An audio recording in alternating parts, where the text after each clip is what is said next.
자, 그럼 오늘의 키워드 먼저 보시죠. 2023 주식시장 희망은 있나? 인플레이션, 고금리, 킹달러, 올해 경제기사에서 가장 많이 등장한 단어가 아닐까 싶습니다. 이 셋의 조합으로 시장의 돈 흐름도 시원찮고 소비 심리도 위축됐는데요. 이런 상황, 주식시장에는 재앙과도 같았습니다. 미국 나스닥 지수는 연초 대비 마이너스 35%, 한국 코스피 지수는 마이너스 25%로 급락했습니다. 많은 경제 전문가들이 2023년 경기 침체를 전망하고 있는 이 상황에서 주식 투자를 하는 게 맞을까요? 이 고민, 오늘의 키워드 2023 주식시장 희망은 있나로 답을 찾아보겠습니다.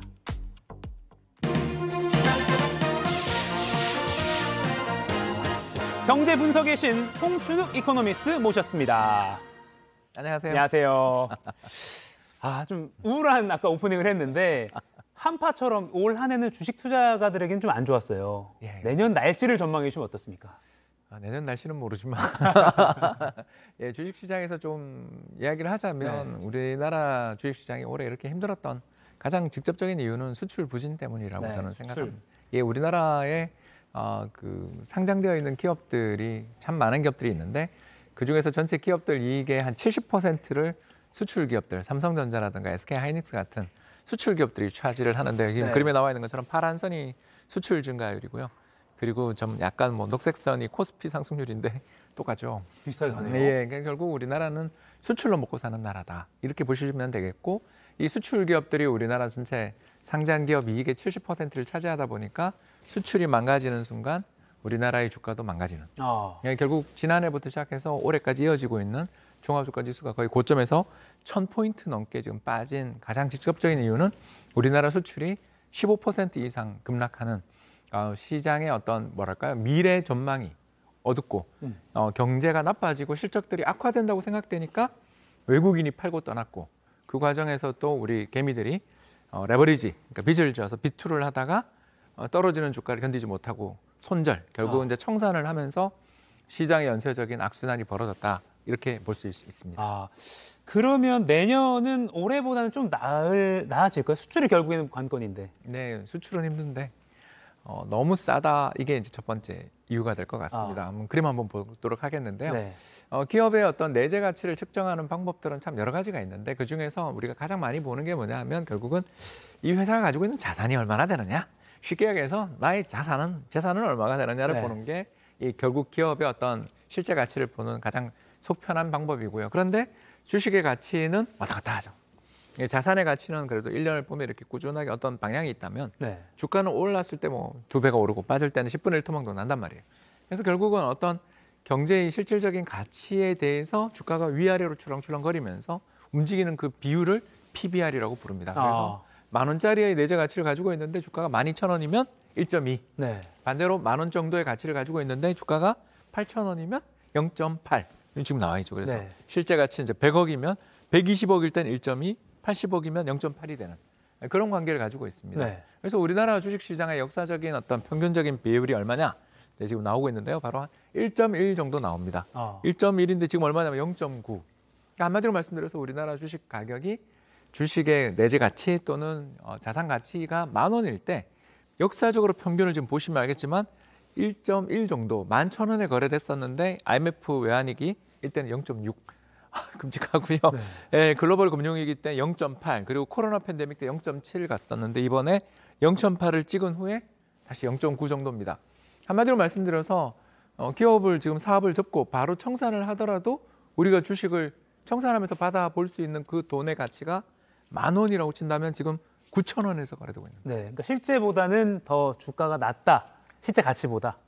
시장의 참가자들이 보기에 이 회사는 앞으로 돈을 못 벌 거고 지금 현재 가지고 있는 재산도 못 지킬 거라고 생각하는. 전망을 좀 그렇게 한다는 예측을 성향을 시장의 참가자들이 이 가격에서도 한국 주식을 판다라는 건 내년 내후년 적자다.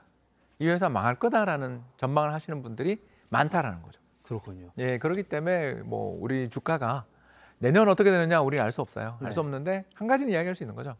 역사적인 평균 레벨에 비해서 한 20% 세일 중이다. 그래서 뭐 살만하다. 살만하다. 그러니까 지금 이 0.9 PBR이라는 거가 한 가지 이유고 또 다른 요인은 또 뭘로 보십니까? 외국인 수급이 좋아질 것 같다. 외국인. 예, 우리나라 주식 시장을 움직이는 힘들은 일단 첫 번째가 수출. 아까 네. 이야기했고 그 수출에 의해서 미래 전망이 움직이는 건 내년에 별로 안 좋다 그랬죠. 근데 이제 다른 하나가 뭐냐 하면 수요와 공급에 의해서 움직이잖아요. 예를 들어서 별로 이건 뭐 매력 없는 것 같은데 사람들이 전부 몰려가서 아침에 런 하기 시작하면 네. 가치가 오르는 거잖아요. 네. 그리고 죄송합니다만 되파리 시장도 생기고 중고 시장에서 가격이 오르잖아요. 리셀 시장이 커지죠. 예, 리셀 시장이 커지는 것처럼 시장에서 누군가가 강하게 사주면 주가가 오르기 마련인데 지금 그림에서 저 그림의 빨간 선이 뭐냐 하면 미국의 달러의 가치, 그러니까 전 세계 7개 주요 통화에 대한 미국 달러의 가치인데 와 정말 엄청 올랐죠. 네. 그런데 그때마다 무슨 일이 벌어지냐 하면 저 파란 선이 빨간 선이 올라가는 시기에는 파란 선이 내려가는데 저 파란 선이 뭐냐 하면 바로 우리나라 시장에서의 외국인 순매수의 누적 합입니다. 한마디로 우리나라 시장에서 대주주는 외국인이거든요. 30%나 들고 있어요.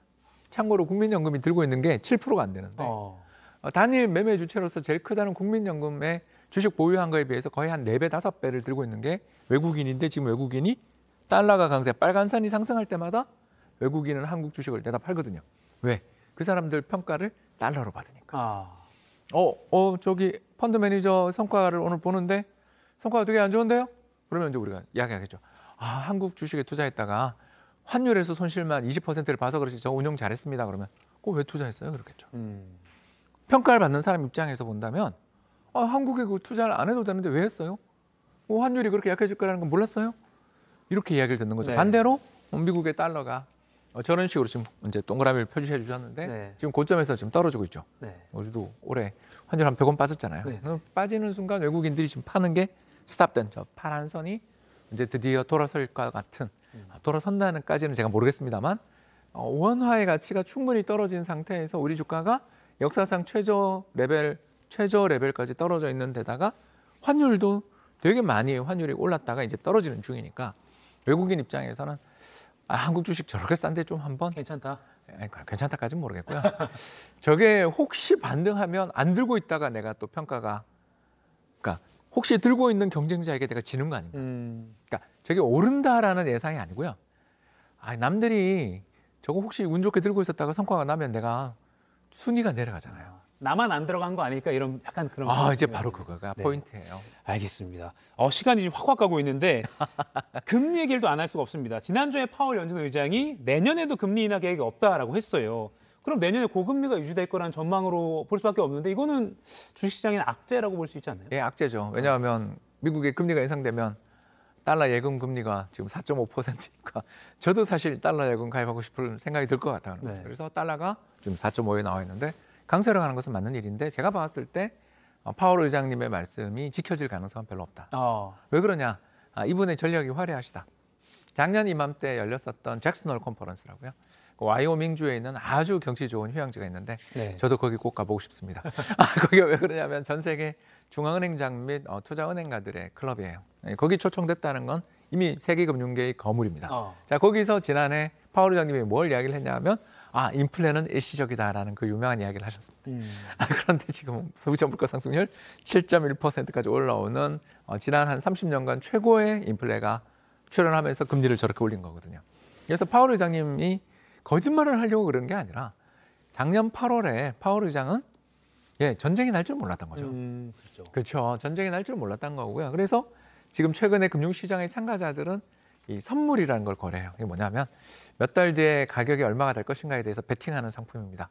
개인 투자자들은 안 하셨으면 좋겠고요. 아무튼 굉장히 위험한 상품이지만 이걸 투자를 하는 이유는 뭐냐면 몇 년 뒤에 가격에 대해서 저런 식으로 거래를 하다 보면 자연스럽게 자신의 위험을 좀 이렇게 피해갈 수 있는 보험의 효과가 있어서 그런데 지금 그림 보시는 것처럼 내년으로 가면 갈수록 금리가 정부 정책 금리가 어떻게 됩니까? 내려간다. 기준금리가 내려간다라는 전망이 우세합니다. 네. 지금 4.5인데 내년 이맘때에는 4.4까지니까 금리가 인상되었다가 인하된다라는 게 금융시장 참가자들의 생각인 거죠. 결국 파월 의장님은 금리 인하 없어라고 이야기하셨지만 조금 상황이 시장의 참가자들은 그렇게 생각하세요? 정말? 이렇게 이야기를 하고 있다고 볼 수 있겠습니다. 알겠습니다. 마지막으로 시청자 여러분 많이 궁금해하는 겁니다. 내년에 그러면 어떤 주식에 좀 관심을 가져야 될까? 짧게 좀 소개해 주신다면요. 예, 저는 가치주라고 말씀을 드리는데 뭐 가치주 이름이 그럴듯한데 별거 아니고요. 네. 미래 전망은 되게 불투명합니다. 왜냐하면 시장에서 싸게 거래되는 기업들이거든요. 네. 가장 대표적인 걸 제가 하나 두 종목을 이야기해 주자면 꼭 담배 회사랑 라면 회사를 생각하시면 됩니다. 담배와 라면. 왜 담배 회사와 라면 회사의 미래 전망이 밝냐? 이렇게 물으면 건강에 대한 관심도 높아지고 있고 또 우리 1인당 국민소득이 높아지면서 라면 옛날보다 소비가 좀 줄었을 것 같잖아요. 네. 그런데 이런 회사들이 왜 가치 주냐 하면 시장의 평균 가격보다 되게 값싸게 거래돼요. 아. 그리고 과거에 벌어둔 돈이 되게 많죠. 그래서 힘들 때마다 주주들한테 배당도 잘 줄 수 있어요. 왜? 투자가 별로 많지 않으니까. 네. 그러니까 이런 기업들을 저희들은 가치주라고 부르는데 금리가 상승하고 불황이 오더라도 불황이 오면 우리가 라면이랑 담배를 더 많이 소비할 것 같기도 합니다. 이런 것처럼 시장의 가치보다 싸게, 시장의 가격보다 싸게 거래되는 가치주들이 불황엔 좀 더 강세를 보이는 경향이 있다고 말씀드릴 수 있겠습니다. 네. 담배와 라면 일종의 비유라고도 생각할 수 있는데 그런 가치주에 집중해보는 게 좋을 것 같습니다. 잭슨홀 미팅 꼭 초대되길 기원하면서 머니클래스 홍춘호 이코노미스트와 얘기 나눠봤습니다. 고맙습니다. 감사합니다.